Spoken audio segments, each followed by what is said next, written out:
tarde, sou a professora Georgia Molena, estudante de Gestão Pedagógica da Escola Básica pelo Sistema EAD, Polo de Beberi. Nós vamos falar um pouco sobre as ações voltadas para o desenvolvimento cognitivo, ações desenvolvidas na escola. Eu estou aqui com a professora, psicopedagoga Maria Elisângela Soares, que vai nos proporcionar falar de algumas dessas ações.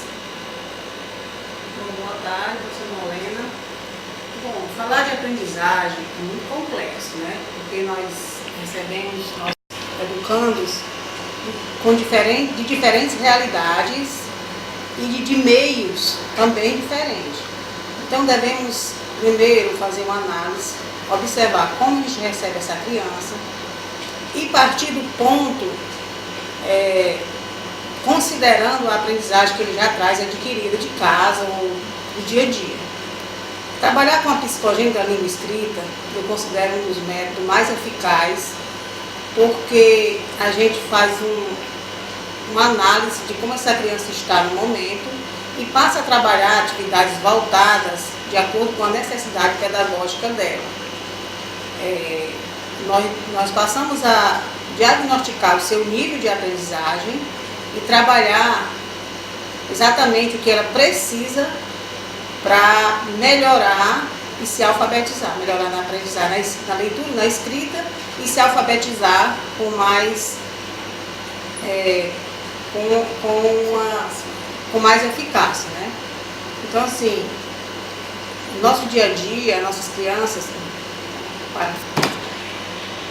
Professora Maria, em relação aos estilos de aprendizagem, como você vê a relação dos alunos? Porque nós temos que trabalhar a capacidade e as habilidades. Mesmo sabendo que os alunos ANEE, né, eles podem, a gente pode promover a sua capacidade, né, no desenvolvimento das ações pedagógicas. Porque a aprendizagem, muitas vezes, nós entendemos que estamos na sala regular, entendemos que é como se eles voltassem ou estacionassem. Mas nesse momento eu gostaria que você falasse um pouco sobre o desenvolvimento da capacidade e habilidade desses alunos. Primeiro, a gente tem que considerar tudo que o aluno faz. Porque o aluno especial, falo um pouquinho da minha área, que é a NEE, Crianças que têm necessidade de educações especiais, a escola, desde o núcleo gestor, tem que se apropriar, tomar conhecimento de como é essa criança, né?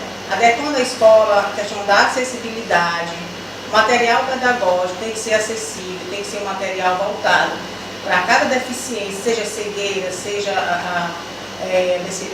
necessidade cognitiva. Então, tudo isso a gente tem que estar preparado, não só o professor que está na sala educacional, como o professor também do ensino regular. Então, assim, a gente tem que valorizar o pouco que esse aluno domina, certo? Passar a estimulá-lo no dia a dia, seja na escrita, seja na fala, ou até mesmo na interação, no social com o colega em sala de aula. A questão dele se socializar melhor, dele passar a se comunicar melhor, né? Porque existem várias formas da gente avaliar esse aluno, da gente trabalhar essa criança, para que ela se sinta importante, que ela se sinta incluída no dia a dia dentro da escola, certo? E que não passe a se sentir uma criança excluída, certo? Segundo a Emília Ferreira, tem uma frase muito interessante que eu considero muito importante da Emília Ferreira, que um dos maiores danos que se pode causar em uma criança é levá-la a perder a confiança na sua própria capacidade de pensar. Então, assim, a criança, certo?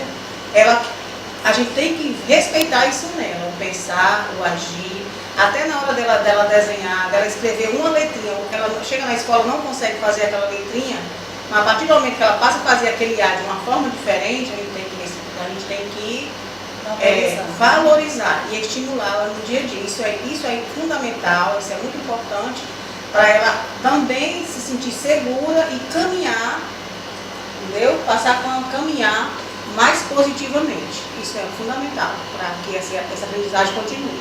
Muito bem. Em relação às teorias de aprendizagem, as formas diferentes de aprendizagem, quero citar aqui Kolbe, que ele propôs um ciclo de aprendizagem. Ele via que era eficaz, né? E era necessário que nesse ciclo de aprendizagem as crianças tivessem 4 habilidades. A primeira habilidade era a habilidade de aprender. Depois era a habilidade de experiência concreta. O que estudava, o que aprendia, o que via, né, seria passado pelo concreto e depois para a realidade que ele iria escrever, né, nessa troca. A observação também reflexiva.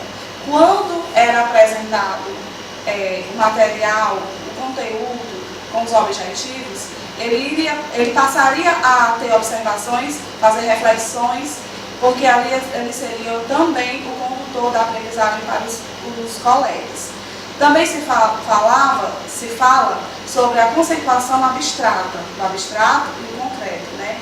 Com as habilidades e experiências, motivando uma ação pedagógica construtiva. Não necessariamente todos os alunos iriam aprender da mesma forma, mas aquelas formas, aquelas habilidades seriam direcionadas para que cada um, a seu ritmo, a seu tempo, pudesse aprender os conteúdos de uma forma que movimentasse todos os alunos, todos os educantes. Para isso, faz necessário relembrar sobre as atividades estruturantes e alimentadoras, né? Essas atividades, elas potencializam o aprendizado e a construção com desconstrução conceitual do aluno. O que isso quer dizer? Juntos, eles vão refletir sobre as ações pedagógicas, para que serve, e aí entra com a sua capacidade, de utilizar as suas capacidades e habilidades. Bom, a relação nesse modo de os alunos preferir como aprender, né? Sabendo que o professor é o principal agente, né, para esse meio, para esse desenvolvimento. E nós promovemos na escola, Pedro de Queiroz Ferreira, ações voltadas para que todos se sintam, como a Maria falou, né, integrados nesse sistema de educação, que é um sistema inovador, há 2 décadas que já se vem falando sobre uma educação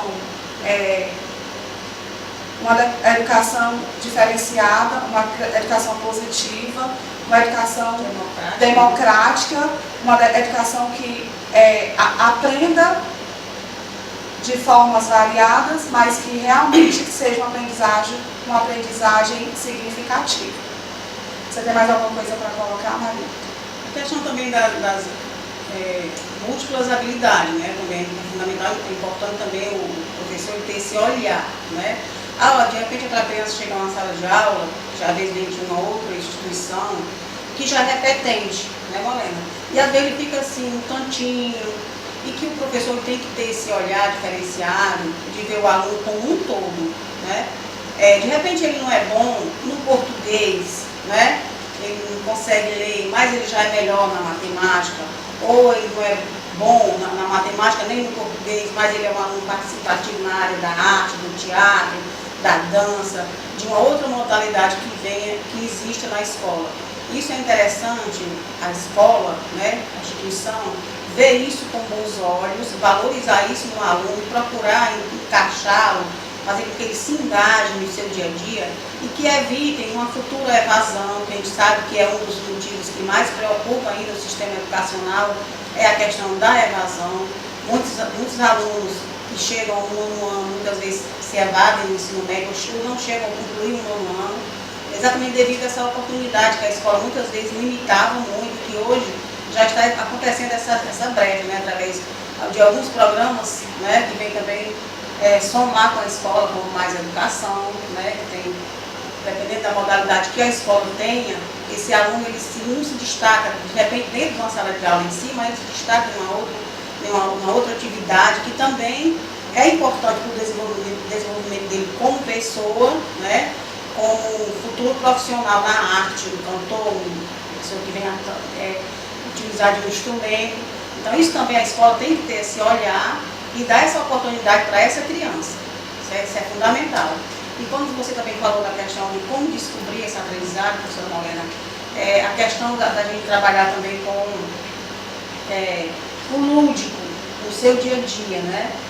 O lúdico ele é muito importante para o aluno ali, ele acha que ele vai estar brincando, mas através daquela brincadeira ele vai descobrindo.